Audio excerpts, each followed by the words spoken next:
নামাজটা শুরু হয়ে গেছে গা, পাশে বেড়ে গেছে গা, নামাজ শুরু হয়ে গেল গা, এত পাশে বললাম আজকে তাতে নামাজ শুরু হয়ে গেল গা।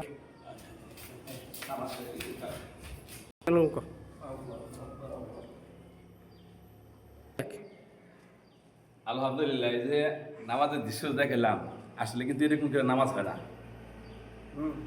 মসজিদে ঢুকতে গেলা প্রথমে খেয়াল করতে হবে যে মানুষ যেন উল্টে পাল্টা না হয়,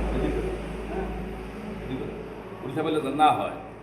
আর দ্বিতীয় কথা হলো এরকম দৌড়দৌড়ি মসজিদ আসার নিয়ম নেই, যে আপনি আসতে গেলে দেখা গেলো আপনি পিছলা পড়ে গেলেন গা, অথবা যে কোনো দুর্ঘটনা অ্যাক্সিডেন্ট হলে আপনি পড়ে গেলেন গা, আহত হইলেন।